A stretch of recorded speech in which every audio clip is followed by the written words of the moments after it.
Hinatulan ka na ba ng kamatayan? Sinabihan ka ba ng doktor na ilang buwan na lang ang buhay mo?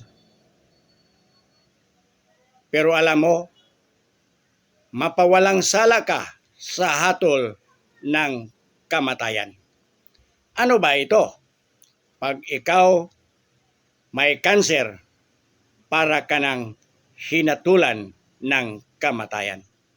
Paano ka maakwit o mapawalang sala sa hatol ng kamatayan?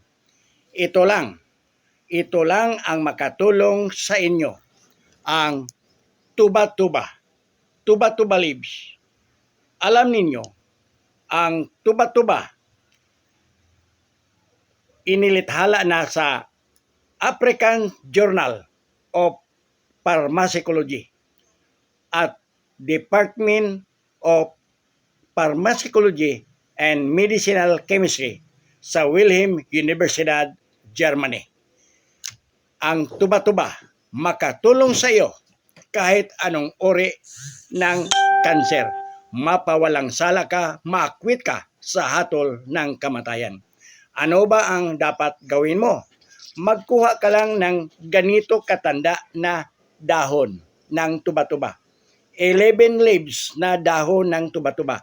Haluan mo ng 3 basong tubig, pakuluan mo hanggang maging 1 baso.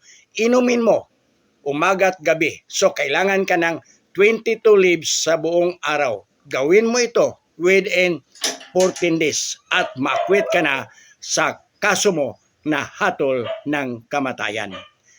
But alam ko, dahil ako ay herbalist,